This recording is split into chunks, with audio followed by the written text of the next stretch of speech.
Hello my all friends, welcome to my channel brain wave.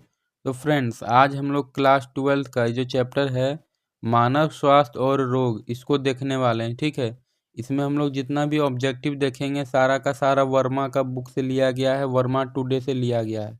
तो आप लोग video को पूरा देखिए, आप लोगों से रिक्वेस्ट है। और चलिए वीडियो को शुरू करते हैं और क्वेश्चन आंसर को समझते हैं। हम लोगों का पहला क्वेश्चन है कि वह विषैला पदार्थ जो मलेरिया ज्वर के दौरान प्रति 3 से 4 दिन में कपकपाहट और उच्च ज्वर दोहराने में उत्तरदायी है, वह है तो ये है हम लोगों का हीमोजोइन। ठीक है, हीमोजोइन का ही वजह से लगातार हर 3 से 4 दिन में कपकपाहट होता है और बहुत ज़्यादा बुखार आता है। ठीक है, इसका कारक है हीमोजोइन। अगला देखते हैं, तंबाकू में पाए जाने वाला व्यसनकारी रसायन है। तो तंबाकू में जो व्यसनकारी रसायन होता है वो होता है निकोटीन। निकोटीन का ही वजह से जो भी तंबाकू का सेवन करता है ना, उसको फ्रेश फ्रेश फील होता है, यही निकोटीन पाया जाता है उसमें। अगला देखते हैं, वह प्रतिरक्षी जो अपरारोध को पार कर सकता है। तो अपरारोध को पार करने वाला जो प्रतिरक्षी है हम लोगों का, वो है आईजीजी। ठीक है, ये इंपॉर्टेंट क्वेश्चन है, बहुत जगह आपको मिल जाएगा, इसको याद रखिएगा, आईजीजी। ठीक है, आईजीजी अपरारोध को पार कर सकता है। अगला है, विश्व एड्स दिवस है, ये भी काफ़ी इंपॉर्टेंट क्वेश्चन है, ये वाला भी बहुत जगह आपको दिखा होगा। तो विश्व एड्स दिवस हम लोग का 1 दिसंबर को मनाया जाता है, इसको याद रखेंगे। अगला देखिए, अबूर्दी विषाणु डैश के लिए उत्तरदायी होता है। तो अबूर्दी विषाणु जो होता है ना, इसकी वजह से हम लोग का कैंसर होता है। ठीक है, तो अबूर्दी विषाणु कैंसर के लिए उत्तरदायी होता है। अगला देखिए, विषाणु संक्रमित कोशिकाएं डैश नामक प्रोटीनों का स्रवण करती है, जो असंक्रमित कोशिकाओं को और आगे विषाणु संक्रमण से बचाती है। तो याद रखिएगा, जो भी कोशिका हम लोग का शरीर में विषाणु से संक्रमित हो जाता है तो उससे इंटरफेरोन नामक प्रोटीन निकलता है। ठीक है, और ये प्रोटीन आगे का जो स्वस्थ कोशिका है उसको बता देता है कि विषाणु जो है आ रहा है, तुम लोग सतर्क हो जाओ। ठीक है, तो यही प्रोटीन है हम लोग का इंटरफेरोन, इसको याद रखिएगा। अगला देखते हैं हम लोग, रोगजनक विषाणु जिनका प्रयोग जैव नियंत्रक कारक के रूप में कीटों तथा संधिपादों पर हमला करने के लिए किया जाता है, ये हैं, इसको याद रखिएगा, ये है बैक्यूलो वायरस। ठीक है, बैक्यूलो वायरस। अगला देखते हैं, निम्न में से कौन एलर्जी के प्रति बनने वाली प्रतिरक्षी है। ठीक है, एलर्जी के जो खिलाफ में बनने वाला प्रतिरक्षी है वो हम लोग का आईजीई है, इसको आप लोग याद रख सकते हैं, ई से एलर्जी। ठीक है, तो यहाँ पर भी आईजीई है, इसका सही आंसर है। अगला है हम लोगों का, कोलोस्ट्रम में कौन सा प्रतिरक्षी उपस्थित रहता है। पहले आप लोग कोलोस्ट्रम का मतलब समझिए। जब भी कोई माँ बच्चे को जन्म देती है तो जो सबसे पहला जो दूध पिलाती है अपने बच्चे को, तो वही होता है कोलोस्ट्रम। ठीक है, और उसमें सबसे अधिक जो पाया जाता है वो पाया जाता है ए वाला प्रतिरक्षी, यानी कि आईजीए। ठीक है, इसको बहुत अच्छे से याद रखिए, ये वाला आगे में भी है। आगे देखते हैं हम लोग, निम्नांकित में से कौन सा परजीवी मलेरिया का रोगजनक है। तो मलेरिया का रोगजनक याद रखिएगा, ये होता है प्लाज्मोडियम। ठीक है, प्लाज्मोडियम जो सूक्ष्मजीव होता है वो मलेरिया का रोगजनक होता है। अगला है हम लोगों के पास, निम्नांकित में से कौन सा रसायन मुखीय गर्भ निरोधक गोली का एक अवयव है। मतलब कि गर्भ निरोध करने के लिए जो गोली यूज़ करती है महिलाएं मुख से। ठीक है, मुखीय यानी कि मुख से जो गोली लेती है उसमें से कौन सा अवयव पाया जाता है। तो याद रखिएगा, पाया जाता है हम लोग का प्रोजेस्टेरॉन। ठीक है, प्रोजेस्टेरॉन पाया जाता है। अगला है, इंटरफेरॉन के द्वारा स्रावित होते हैं। तो याद रखिएगा, ये विषाणु संक्रमित कोशिकाओं से स्रावित होते हैं। अभी थोड़ी देर पहले बताए थे कि जो भी कोशिका विषाणु से संक्रमित हो जाती है वो एक प्रोटीन का स्रवण करती है जिसको हम लोग बोलते हैं इंटरफेरॉन।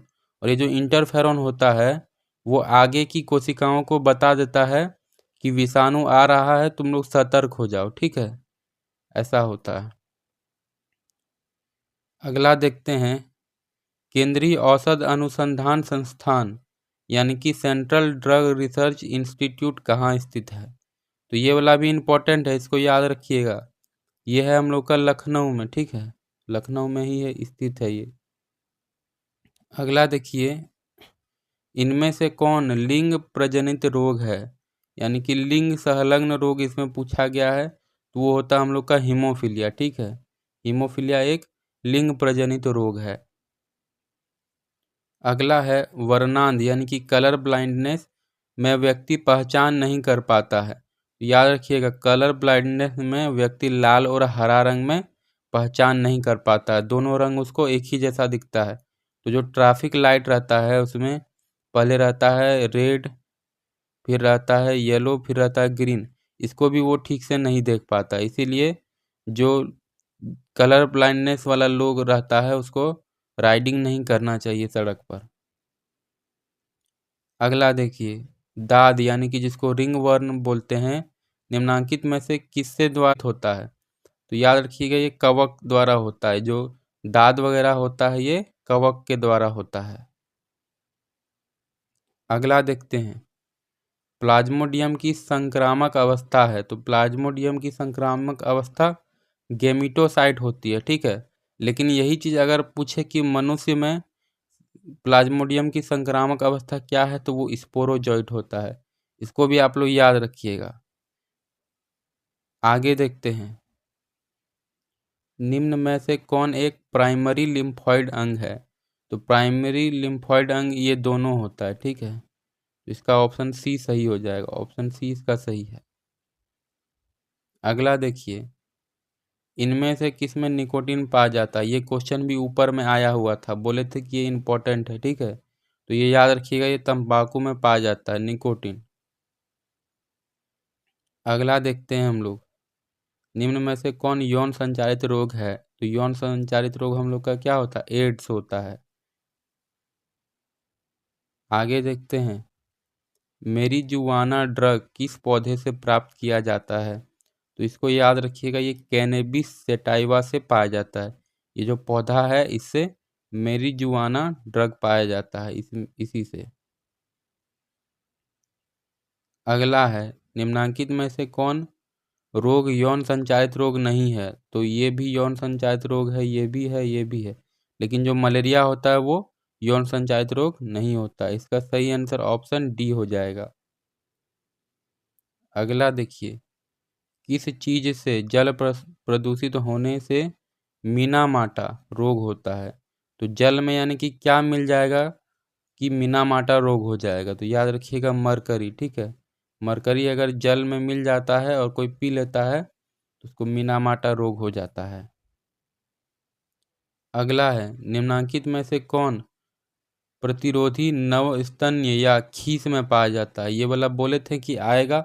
देखिए, नवस्तन्य मतलब क्या हुआ कि जो माँ सबसे पहली बार अपने बच्चे को दूध पिलाएगी, ठीक है। खीस का भी वही मतलब होता है। तो उसमें कौन सा हम लोग का प्रतिरक्षी पाया जाएगा? इसका सही आंसर होगा ऑप्शन डी, IgA, ठीक है, IgA पाया जाता है।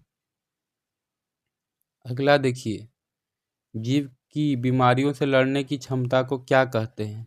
तो जीव की बीमारियों से लड़ने की क्षमता को हम लोग प्रतिरक्षा तंत्र का असंक्रमणीयता कहते हैं, ठीक है। आप लोग प्रतिरक्षा तंत्र भी अगर याद रख लेते हैं तो इतना भी सही कर लेंगे आप लोग। अगला है, बेनाइन एवं मैलिग्नेंट ट्यूमर किस बीमारी में बनते हैं? तो ये याद रखिएगा, ये कर्क रोग यानी कि कैंसर में बनते हैं, ठीक है। आगे देखिए, कर्क रोग को कैंसर बोलते हैं, के अध्ययन को क्या कहते हैं? तो इसको याद रखिएगा, ऑन्कोलॉजी कहते हैं, ठीक है। ऑन्कोलॉजी को हम लोग कहते हैं कैंसर का अध्ययन। अगला देखिए, हाथी पांव रोग किसके द्वारा होता है? यहाँ पर तो आंसर भी आ गया है। हाथी पांव रोग जो होता है वो वुचेरेरिया बेनक्रॉफ्टी से होता है। वुचेरेरिया बेनक्रॉफ्टी से हाथी पांव रोग होता है।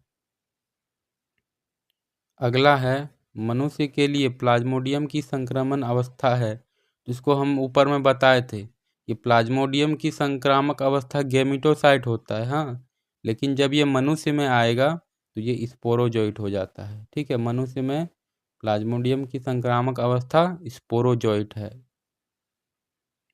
अगला देखिए, मलेरिया का वाहक है, तो मलेरिया का वाहक आप लोग बचपन से पढ़ रहे हैं, मादा एनोफिलीज मच्छर होता है। अगला है निमोनिया होता है, तो निमोनिया इसमें कैसे फैलता है पूछा गया है। निमोनिया भी पढ़े होंगे, निमोनिया जो है सिर्फ वायु में फैलता है। जब छींकने खांसने से जल का जो बूंद है शरीर से वो जब हवा में चला जाता है तो उससे फैलता है। ठीक है, अगला है किण्वन द्वारा उत्पन्न प्रथम कार्बनिक अम्ल है, तो ये होता है लैक्टिक अम्ल। ठीक है, प्रथम कार्बनिक अम्ल हम लोग का लैक्टिक अम्ल हो जाएगा। अगला देखिए, सिरका में किसकी सहायता से अल्कोहल बनाया जाता है, तो सिरका में जो अल्कोहल बनाया जाता है उसमें एसिडोबैक्टर की सहायता ली जाती है। ठीक है, एसिडोबैक्टर इसका सही आंसर हो जाएगा। अगला है एरगट किस कवक से उत्पन्न औषधि है, तो एरगट एक औषधि है। ठीक है, ये किस कवक से बनाया जाता है ये हम लोग को पूछा गया है, तो इसका सही आंसर ऑप्शन सी हो जाएगा, क्लेवीसेप्स। ठीक है, पता नहीं क्यों आंसर सभी यहाँ पर आ गया है। अच्छा, इसको अवॉइड कीजिए और खुद से ट्राई कीजिए। अफीम से प्राप्त मॉर्फिन है, तो अफीम से जो प्राप्त मॉर्फिन होता है वो होता है एल्केलॉइड। ठीक है, इसको याद रखिएगा, एल्केलॉइड। अगला है हेपेटाइटिस बी का टीका किससे बनता है, तो हेपेटाइटिस बी का टीका यीस्ट से बनता है। ठीक है, अगला देखिए, ये फिर से आ गया तंबाकू में पाए जाने वाला रासायनिक पदार्थ है। तो देखिए ये जितना बार आ रहा है मतलब कि ज़्यादा इम्पोर्टेंट है, ये याद रखिएगा, निकोटीन। ठीक है, निकोटीन पाया जाता है तंबाकू में। अगला देखिए, अफीम की नशा है, तो अफीम का जो नशा होता है वो हीरोइन होता है। ठीक है, ये वो हीरोइन नहीं है जो आप लोग हीरो हीरोइन समझ रहे हैं, ये दूसरा हीरोइन है। ठीक है, अगला देखिए, ये एड्स दिवस वापस से आ गया, इसका आंसर आप लोग कमेंट में दीजिए क्योंकि ऊपर में तो हम बताए ही थे। देखते हैं आप लोग को कितना याद रहता है। अगला है बुचेरेरिया बेनक्रॉफ्टी आदमी में फाइलेरिया रोग उत्पन्न करता है, यह किस समूह का है? यानी कि बुचेरिया बेनक्रॉफ्टी किस समूह में आता है, तो ये हेलमिंथ समूह में आता है। ठीक है, अगला है हम लोगों का बायोगैस में होता है, तो बायोगैस में हम लोग का CO2 भी हो जाएगा, H2S भी हो जाएगा और ये CH भी हो जाएगा, तो इसका आंसर इनमें सभी हो जाएगा। ठीक है,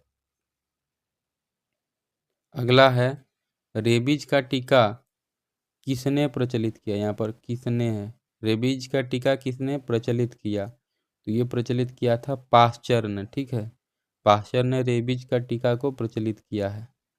तो फ्रेंड्स, आज के इस वीडियो में हम लोग टोटल 42 क्वेश्चन देख चुके हैं। ठीक है, इतना ही है हम लोग का वर्मा का बुक में, तो आप लोग जितना भी बताए हैं सबको याद कर लिए होंगे और समझ भी लिए होंगे।